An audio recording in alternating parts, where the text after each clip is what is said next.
It's the SDG Podcast. Before we get started, you can check us out on the web at solutiondesign.com/podcast or find us on all the social medias, LinkedIn, Twitter, Facebook, and Instagram at Solution Design Group. It's happening. Enshittification was named Word of the Year in the US, UK, and Australia, I think in 2005, if you can believe that. And so we have people from the book club here to talk about the book Enshittification, why everything suddenly got worse and what to do about it. The author is Cory Doctorow, and from the book club, we got Peter Lawrence. Hi there. Jeff Urban. Hello. Allison, I don't know if you're in the book club or not. Nope. I wish I was, but nope. But hi anyway. And thanks for joining us. And I'm Kyle Bacher. And so I have not read the book, Peter. Can you tell us about it? Yeah, it's a pretty decent book.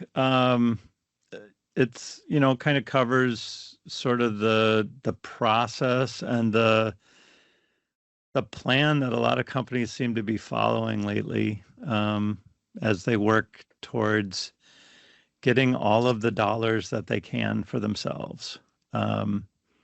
Obviously, it's usually financially driven, but it talks about the process of how companies like Amazon and Uber start with a super intense consumer focus, right? And like customers king, free returns, super cheap. Oh, yeah. Everything's awesome. Then the pendulum swings to the other side, and now the business gets their reward. And so everybody that's dealing with Amazon, oh, come on board. We'll help you sell your product. We're just here to help you. And, Uber's like, hey, come and drive for us. This will be a great way to make a living. You're going to be super awesome. You're a cab driver, but not really a cab driver because you're driving for Uber. And then somewhere in the middle, the pendulum swings, sort of breaks off and gets pulled back to the companies. And they sort of say, well, the customer's not king, the business not king, the middleman is king, and we are the middleman. And here we go. Does that sound about right, Jeff? Yeah, I mean, I think what it does is it identifies a kind of a number of organizations that we know extremely well, such as Amazon and Meta and Google, and how they all have followed this pattern and how they're basically were able to get themselves in a position that they have maximal leverage on both the businesses that work with them and the users that use them. And so just through lack of competition and just the familiarity and the position that they put themselves in, his terminology reflects that he doesn't feel like they're as good a company as they used to be.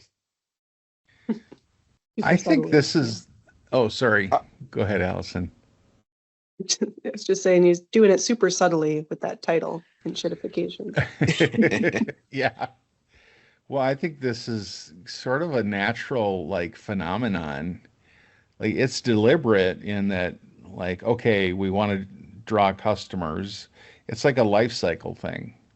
And, every stage is deliberate about, the success of the business and raking in the cash. And, when it becomes public and traded, and then it's the responsibility to the shareholders to bring in money. Right. And that's the common theme of, well, now our job is to bring in money, period. That's everything. And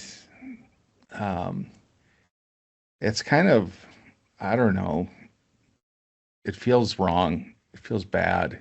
I think it's the period at the end of the statement that really drives it home.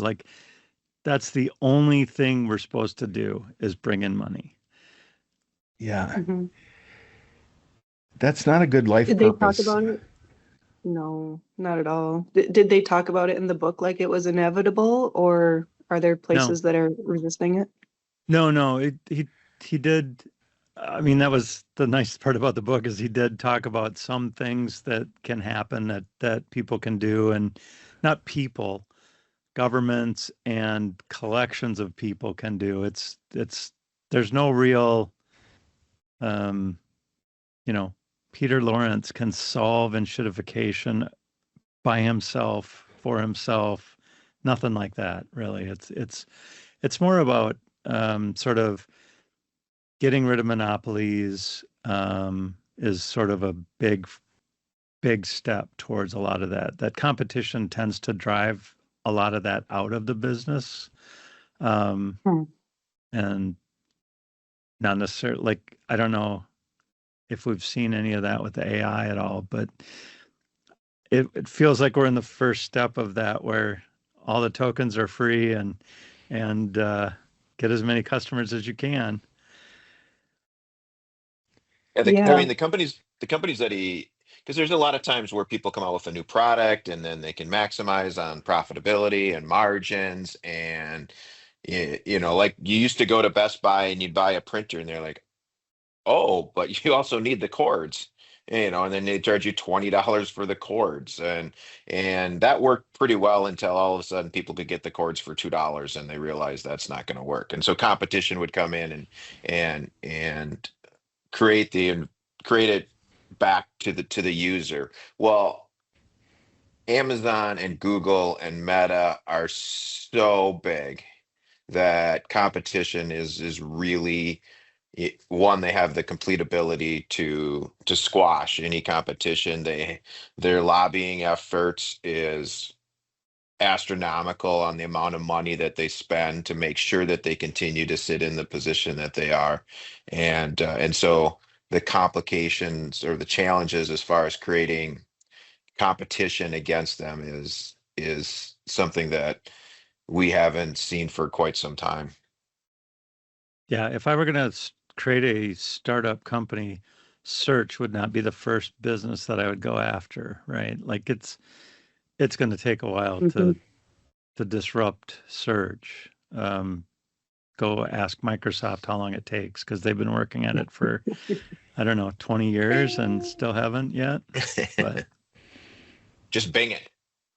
just Bing it. Yeah. Yeah, I binged this earlier, and this is what I found. Doesn't really quite That's go the as well only as Google. reason. It's you just can't Bing things like you can Google things. It just doesn't roll off the tongue. That's why it succeeds. Their one problem. Yep. Well, I see this, just the like idea of sucking as much value out of things as you can um, to make money. It's like, if you are familiar with slush, Mr. Misty's, if you put a straw in and you suck out all the syrup from the bottom, you end up Ah, with a cup of ice. And then it's yes. like, well, okay, if you're sharing that, and it's like, that's not good. This is no longer valuable. I'm going to reject it and throw it away. Um, the idea of like comic books, you get the really good authors to write the first like 10 issues to suck people in. Then you switch over. It happens in TV. Restaurant chains, you get a really good mom and pop restaurant that sells. They get old. There's no kids to hand it off to. They end up selling the restaurant. Then they cookie cutter 20 of them. Then they start cheapening things little by little. Food costs. We got to get food costs down. Well, let's get these dehydrated, rehydrated French fries. All you got to do is soak them in water. The shipping cost is way less. They're great for 2 seconds when they come out fresh. Um, and now, I've seen it happen firsthand. Is Um, this a reference to Bennigan's or just sort of a in general restaurant? um, yeah, that happened at Perkins when I was working there Okay. Well, 20 what's in the some years news right ago. now is the grandson of H.B. Reese Yeah. complaining about the Reese's peanut butter cups, and the recipe had been changed in order to maximize profits. And he said, these don't taste very good. And so they're going back to the original recipe because the Yeah, and grandson of the founder. Mm. Hershey's is Good. going back to the original recipe too, right? Is that maybe Yep, part of Hershey's the going back as well. They just announced it 2 days ago. yeah, like Yep. we went Coca-Cola. one step too far. Coca-Cola's going back too. I just had some. It's great. Gonna try Really keeps you going. it. Don't know why, but I want more of So, them all the time. TV shows, it happens with TV shows. Like the first season's great, the second season's okay. They fire the writers or they put them on a different show. The showrunner changes. Um, yeah, so it's like, how do you recover? But Um, is that I don't think they're making those changes specifically to get more money though, right? yeah, because they'll have them go to another show. Oh, they Start just another kick. show. You made this successful one. Now do this one. Now do this one. And now you've got 50 NCISs. I thought that was just part of the natural NCIS in every city and every town. So you could like have that, oh, that's my NCIS that they're talking about.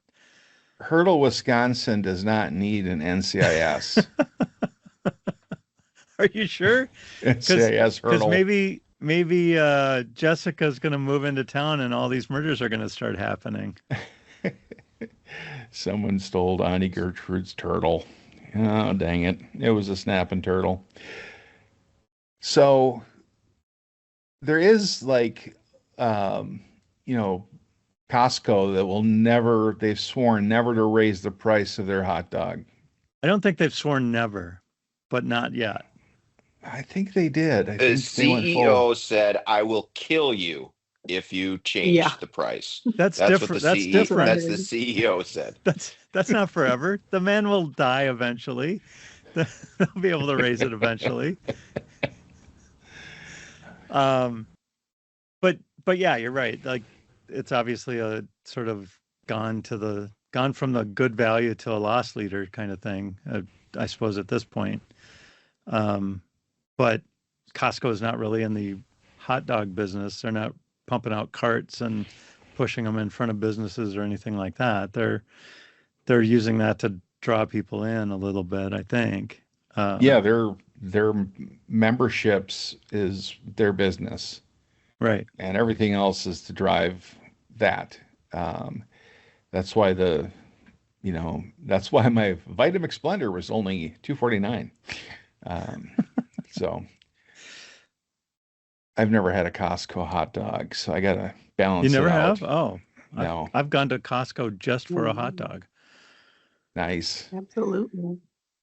So, do you think that with like the bigger, huge monopolies and like they broke up Ma Bell, They did. do you can you see that happening in our current day and age? I mean, they didn't break up Microsoft, But right? there was antitrust stuff that happened. There was a lot of time spent on it, but it never really. I don't think they ever got a uh, go to jury type trial. I think they had a settlement that they finally worked out after 10 or 15 years. IBM is in the same boat, right? IBM had an antitrust thing going against it for a while too. Um, so, but it takes a government to do that, right? Like, And I think the challenge is that our government's historically at a federal level, is rotating every 4 years, and they can just drag it out Mhm. in the courts so right, that it, all of a sudden they'll get an administration that is more in their favor. But what you are seeing is it happening in other countries, right? And right. so all of a sudden Europe or Australia, you're starting to see their regulations say kids under 16 cannot be on social media, so you're seeing some cracks in it from a global perspective. From within our country, you could see Amazon spinning off AWS potentially just because the two companies as separate would probably be worth more than the one is as it is now.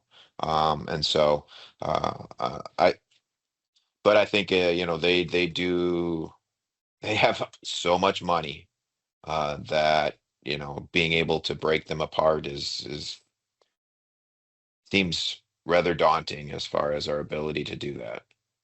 Yeah. And a lot of these things take years and years and years. And like you Yeah. said, multiple administrations have to be behind it. So it has to be pretty egregious for that to happen, or maybe obviously egregious, like um, Microsoft with controlling Windows and 90% of the desktops and all of those fun things. But they did, there's cracks there too, as they have a Chrome-based uh, browser now, which I think all of us tech folks find pretty humorous. Yeah, but Internet Explorer is still in there somewhere. Oh yeah, it's hiding. Yep, I love that. I know where it is too. But now it's Office 365, right? I want to save my document locally. Good luck. You just have to answer a Mhm. few short questions and a brief questionnaire here then you'll let you save it on your C drive. I But just then wish I had an Copilot is operate. also Yeah. brought in there too, so now Oh that's yeah. weaving its way through. Now fight with Copilot for your ability to save locally. That's going to be a fun Uh, day too. yeah. So things like dynamic pricing, that's kind of a thing that's out there now, is if you went and looked at something an hour ago, this now when you look at it, the price is like doubled. Right. And Well, they've Or even isn't gone to electronic pricing in aisles inside retail stores where they can actually change the prices literally as you're walking down the aisle electronically. yeah, the e-ink revolution has gotten really small and price sticker sized and kind of tough to go after. Like in the old days, you'd have something that was scanned and you're like, no, I swear that price was different. Now, when you walk back there, the price is going to be whatever it's scanned at because they'll have updated it on your walk. Be like, nope, that's right. You're crazy. does the book cover like shrinkflation or stealth inflation? No, no, it's not talking about that. That's more of a inflationary response, right? I think it's just a way of raising prices without, you're it's Yeah. trickery. I know there's online. Okay, I bought a jar of Hellman's mayonnaise and I didn't wasn't really paying attention, and it looked like the jar I always get, the size I always get, and when it arrived, it was like this big. It had been miniaturized. It was for a dollhouse. I was like, okay, I get one sandwich, and that's One it. sandwich, that's all you get. Yep. That's Sorry. hilarious. And The packets you get from Jimmy John's have more mayo. well, I think we've all been kind of ruined by that occasionally, right? If you're buying online, beware and read the dimensions and make sure you know what units they're in and everything else because yeah, uh, that jar of mayonnaise shown actual size doesn't really mean the same thing as it used to, right? Uh, I carried it around to every family gathering for like a year just to tell the story. Did you keep refilling it so that it had fresh mayonnaise in I it? didn't Like, even open it. Like this is gold. Yeah.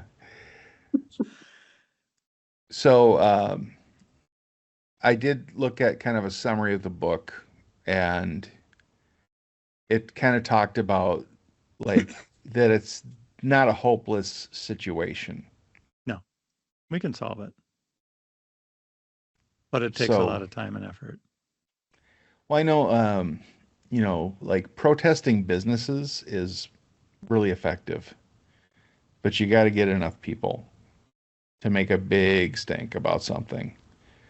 And with our social media technology and applications and all that stuff, it's never been easier. Well, it's never been more possible to get a whole bunch of people together to do something, to That's true. organize.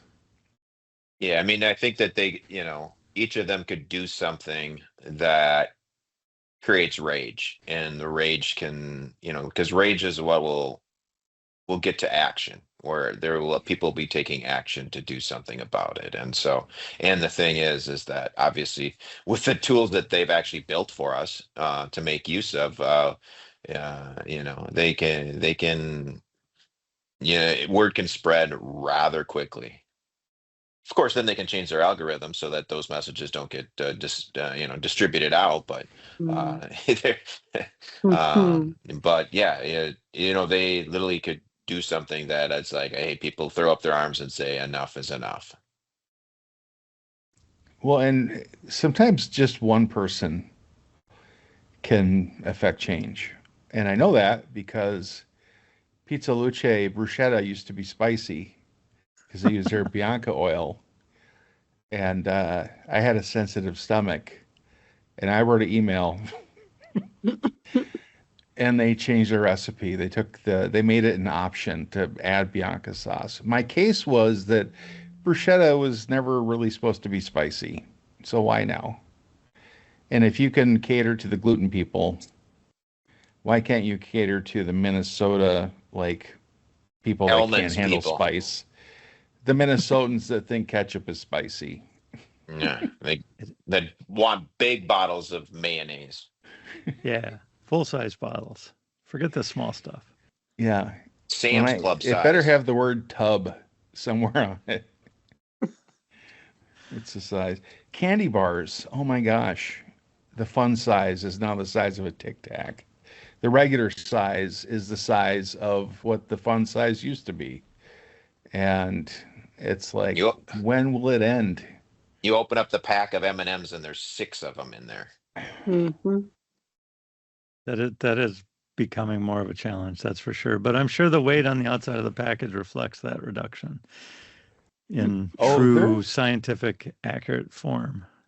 the fine print is there. They're telling you it's got Yep. all the information, but still, I'm not a, you know, careful shopper. Now has any and that's the other side of the coin is that there's a lot of tools that are coming online and have been online for quite a while. Like I don't know if you've used Camel before. Um, that's sort of an Amazon price tracker, and I'm not sure if Amazon owns them or not, but because there was something, I think something in this book that he talked about Amazon tracking their own prices to show you, that hey, this is really a good deal or this has come down. But having those things track the prices and being wise enough to pull the trigger. That's what the part that I always sometimes forget is that you got to pull the trigger immediately when you see that alert goes, because it's priced in that you know you might not get there in time to get the lower price. But Oh. I used to, and I've done this with drones and with PS4s or whatever back in the day, where Kyle, you were shopping for a PS5, trying to find one a million years ago, and just sort of the tracking for that, just to find it. Well, you gave me the Twitter account to watch, Yeah, and I did, and it worked, but I had to hang in there to process the transaction. Took like an hour right. because the website was getting just hammered. It's as though Um, it were on Twitter. And then you open the box and it was only this big. yeah, every game was like 1 pixel. One pixel. Yep. It just keeps changing color. It's in the right spot. Um, Allison, I don't know if have you ever gone to a website and been offered, hey, give us your email address and you can get 15% off right now. Yeah. Oh yeah. All the time. Or they Uh, try to trick you and say like, "Ooh, here's fun little pinwheel and you spin it to see how much you get off. You could get up to 50%, as if it's random. It's definitely not random. There's no way. You're saying it's not random? Oh, I'm so disappointed. I can't imagine. I consider that a dark pattern personally, because it's misleading and giving you the sense of urgency and that dopamine of hitting a slot machine. Yeah. It's like the old Facebook and say when they do all those surveys and say, hey, figure out which Brady Bunch person you are by answering these questions. And you just gave them all the data about yourself. These small personal questions that will help us identify whether you're a Marcia or a Jan, right? Mm-hmm. Well, then you have social engineers like trying to get people's like secret answers to their secret questions. It's like I called out a guy. It's like your superhero name is the name of your fifth grade teacher and your first pet and your mom's maiden name. The street you grew up on. It's like and nice that try, is why Hacky. I use random things for my answers to those questions. There's a comedian that did that bit where shows what's your favorite city, and he put Topeka, Kansas, or something like that, just to throw off the algorithms. That's another thing that I've done in the past, is gone to Amazon in a sort of incognito, fully wiped out browser, checked the prices there, added to the cart, then logged in and got things. How often are you not incognito, Peter? You're always incognito. How often are you not in incognito? There's one or two sites that it's hard to log in if you're totally throwing away all the cookies and third-party things. But yeah. So what's the recipe? What's the recipe for best prices? VPN? Yeah, I could see that for sure. Shop from Alabama instead of Seattle, Washington, or Palo Alto, California, because I'm guessing dynamic pricing kicks in pretty hard there. Yeah, I mean, it's kind of market based. If you go to New York or any of the gigantic cities, it's way more expensive. And so yeah, set your VPN to Hurdle, Wisconsin, and you'll be fine. It's a very popular. Well, then you got cookies. You can't have cookies. You got to go incognito. I mean, are they recording your Mac ID for your network card? Are they how devious? How far does this go? If they can like pick you up on camera and like offer you, I don't know. There was a guy that went to Walmart and bought a USB cable, and paid cash. And then ads were popping up on his computer for stuff. Like, that's insane. It's incredibly difficult to get away from everything. You gotta leave your phone at home. You can't have a cell phone, or a home phone. Yeah. Really, I mean, it makes me think of like the Ron Swanson in Parks and Rec when he learns about everything that they know about him on the computer when he looks up at maps, and he just goes out back and throws his desktop computer in a dumpster. I feel tempted to do the same sometimes. But even then, like you said, there's cameras everywhere. There's, you got to be filling stuff out online on government forums and have stuff shipped to you. I mean, yeah, it's all one big network, and as AI becomes better at processing tons of data and making connections, it's like, yeah, all of a sudden you have these vast networks. And then you think about all the Ring cameras or whatever cameras people have on their houses, and how you'd be able to create a picture of someone moving about their own neighborhood. And oh my gosh, it gets really. Well, they made their Super Bowl ad they got in trouble Oh for, because they said, no. hey, if you've lost your dog, Ring can help. Right. And which basically everybody could connect the dots and like, oh, so you're basically tracking every Yeah. movement that goes on outside, and that means you have facial recognition also. And the data, as you mentioned, Allison, the data is all there, and now all of a sudden the computing power is reaching the Hmm. point where what they can do with the data is they couldn't do before. There was just too much data. Right. Hmm. That was sort of the comforting thought in my mind oftentimes, was like, well, yeah, but Walmart can't really track me. They can track sort of a person that's sort of like me, but not me in Mm. particular. And now I think they can track me and what day of the week it is. Yeah. Yep. And where you likely are, and when you likely eat, and what you I likely thought have.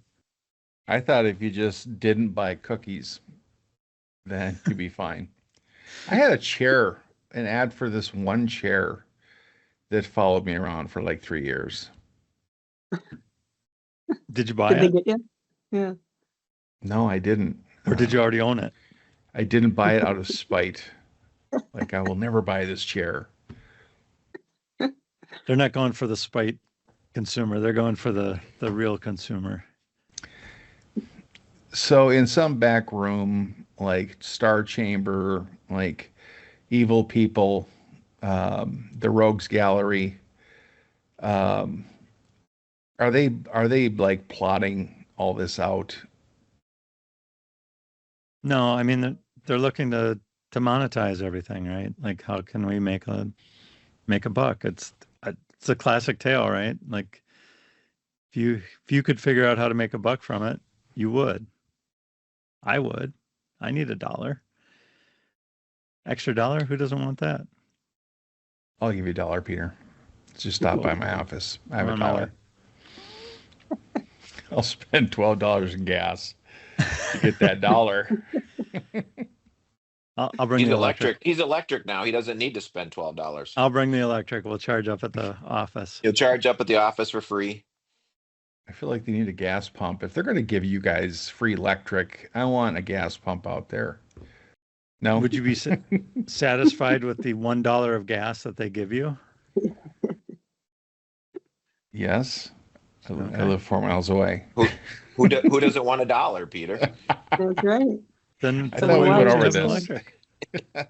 All right. You guys are turning my arguments against me. Like the big corporations turning my data against me. Dark pattern. That was it right there. Yeah. I think that there's going to be some pushback. There's already been some, right? Like the Ring camera one you mentioned. I think there's a line. I think companies are going to continue to bump up against that line as much as possible. But Hmm. Well, and I think when there's economic strain on the users, I mean, the politicians respond, right? And I think the companies will respond. You all of a sudden the gas prices has always been a hot spot with everybody, right? yeah, And because they see it except Peter, who plugs in for free at the office. The rest of us see how much it's costing us to fill our gas tank. And I've got and I 3 think internal combustion engine cars. and I think that with that people are starting to take notice, right? What Because they're comparing it. They associate a lot of these platforms with also the billionaires that founded them, right? And Right. so it's not just Amazon. It's people also equate it to Jeff Bezos. With Mark Zuckerberg, and I think people's fascination with them. Is starting to decrease as their lives may not be improving at the same rate as theirs is. Yeah, and a few big flops have been going on lately, especially around cameras and computers worn on your head, right? And Like glasses and the Apple goggles and a bunch of those are just sort of like Boy, it seems really cool, and yet they seem to have failed or approaching failure. Or have gone too far. Gone a little bit too far. People believe it's gone too far. Nobody wants to be recorded everywhere.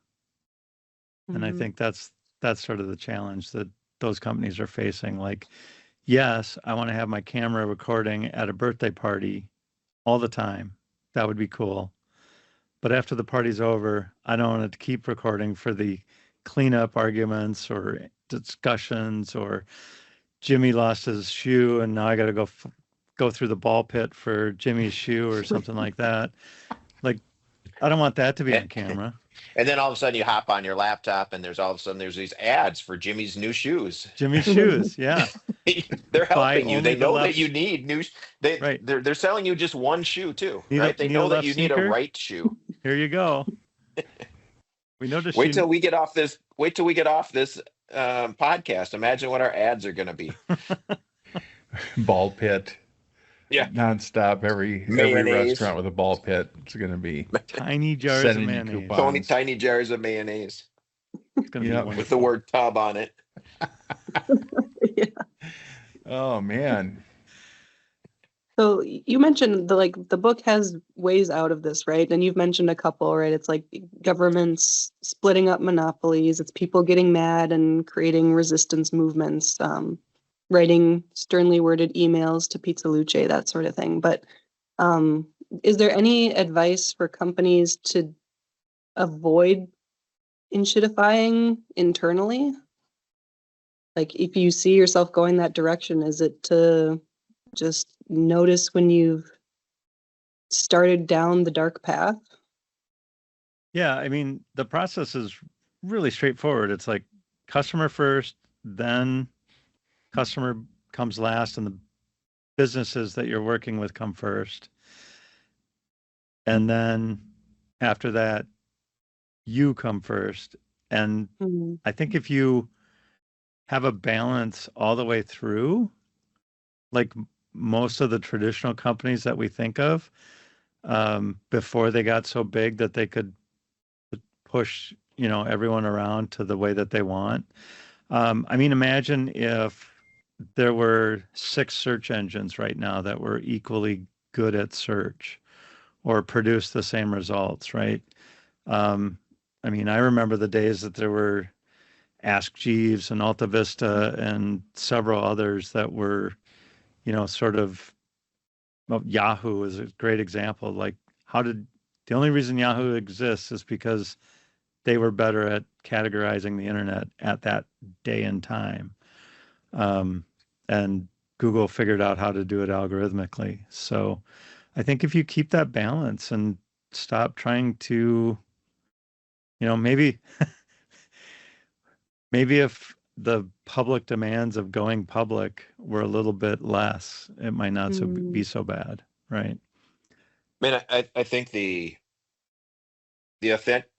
companies that are authentically caring about their customers, that seems to bubble up, right? I mean, the Costco and the hot dog example is a classic example, right?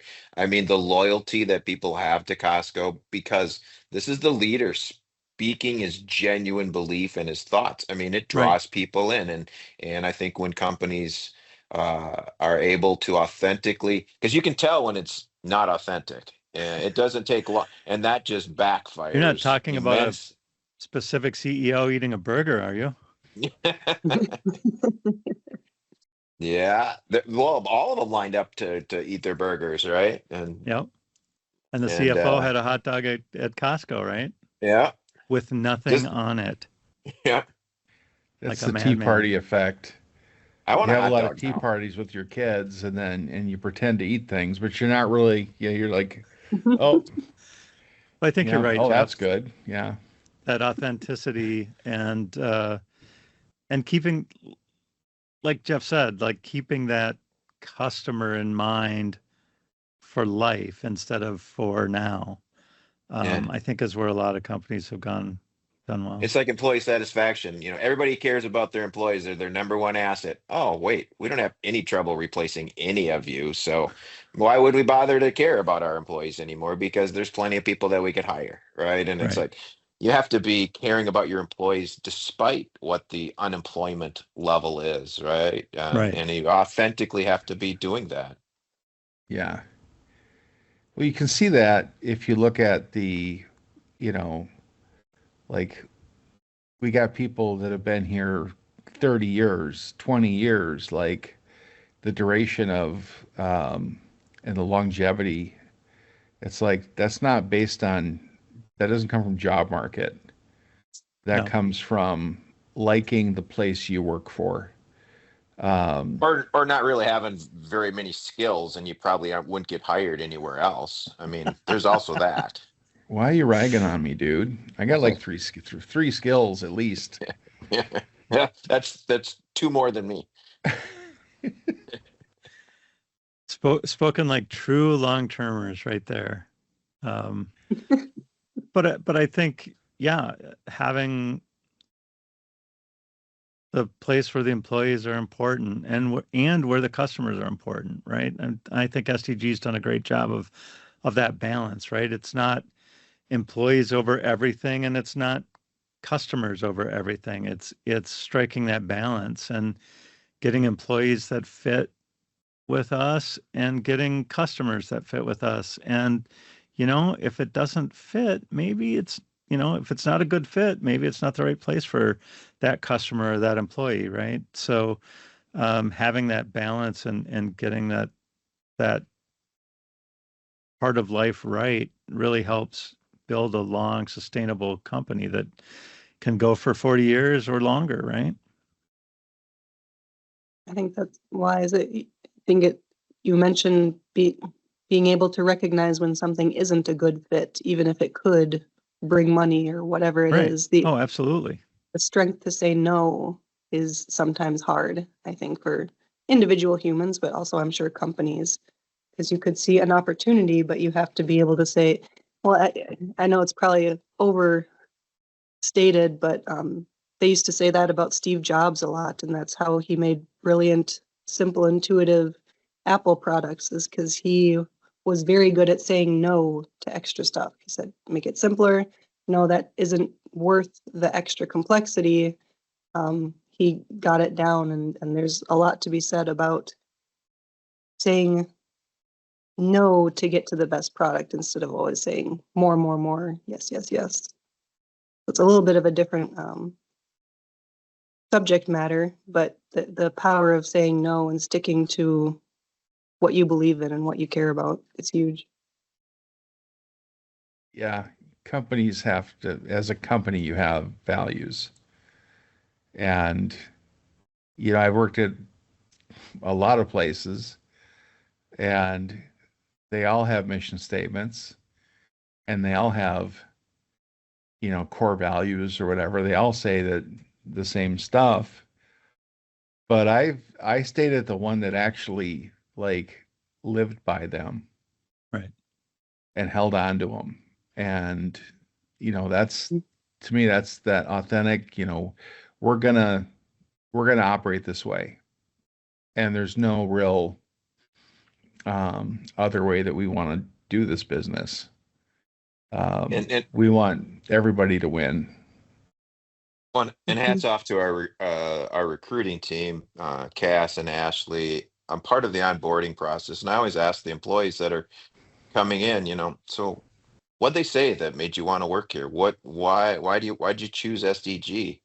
And when they say who we are, as far as the reason that they want to be here, if what they're saying aligns with our values and what we can provide for them, then that our organization is going to continue to operate the way we always have, is because people are joining us for the right reason, and then that goes such a long way for our ability to keep or have our employees and our customers in alignment with who we are and what we want to be.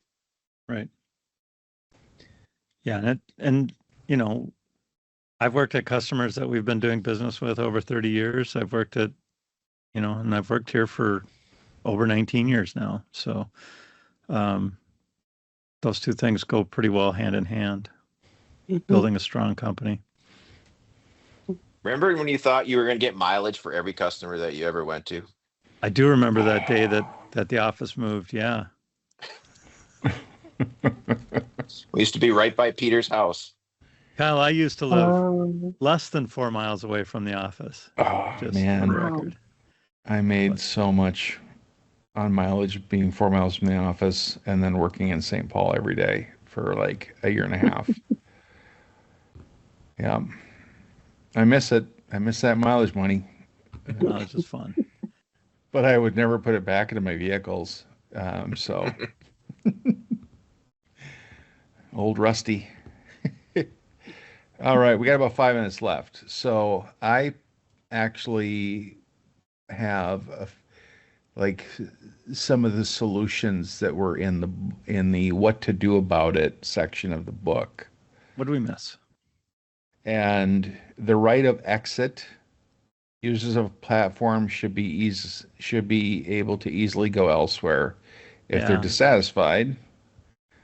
So that means taking your data, your contacts, your history, your communications, all that from like one social media platform to another. Word Perfect is coming back. We're going to be able to do our word processing on Word Perfect again. Well, I think his point was more like you can move away from Facebook if you can take all your friends and not your have photos. And your photos and your history and all of that to another Facebook-like thing, then that makes it a lot easier. And Facebook has to work harder to keep your business. And yeah, I think that's another good way to do that. I will burn down an account to the ground if I don't like it, if it's changed, if something's happened. Pictures, family, messages, like, I'm sorry, it's just not. No, this doesn't work for me anymore. Well, that's the rage that I mentioned. I mean, when people become enraged, they take action. Yeah. I mean, that's why Blue Sky exists, right? And I was just thinking, people got angry enough even without an easy migration to just pick up and leave. Yeah. Yeah. But then and I Blue think just Sky the fact that the word enshittification is now part of the the standard language within our country, heightens awareness around what is happening, and that's also an important step in order for action to take happen. Is people have just been unaware of what this all means. They felt it, but they didn't have a word to describe it, and now they have a word to call it out and point at it and say that is happening there. It's you don't want to just be the person that goes on social media to gripe about, the bad purchase, the bad restaurant experience or whatever. But I think pointing stuff out, pointing a bad experience out, pointing changes out that you don't like,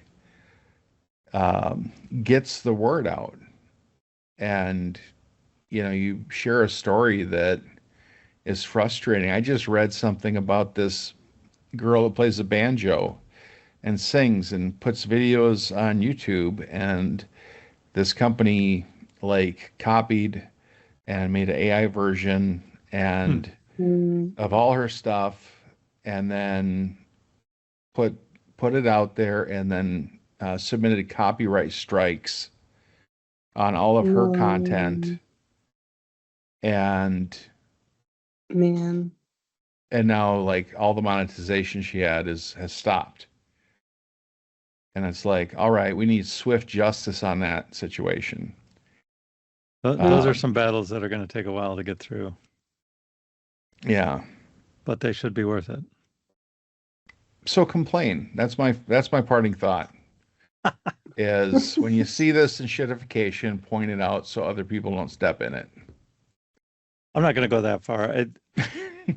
I think it's good to identify these things. I think the pattern is pretty clear on some of the stuff, and you can see it. I can see it starting out with AI right now, right? Like AI, there's a lot of free stuff in AI right now, and eventually it's going to cost money, and then there'll be some other switch to enshittify the whole thing. But Ads. It's going to be tough. All right. Any other parting thoughts before we say goodbye? I'm glad there was hope in the book, at least. I'm glad it wasn't just it's all getting worse and it's going to be forever. Lock in. I think it's not forever. That's right. Yeah. The new candy bar size will be called Dust. Dust. All right. Well, thanks for showing up, everybody, and joining us, Allison, Peter, Jeff. Thanks, Jeff. Thanks for filling in. And I think with that, we can say goodbye, everybody. Hi, everybody. Everybody.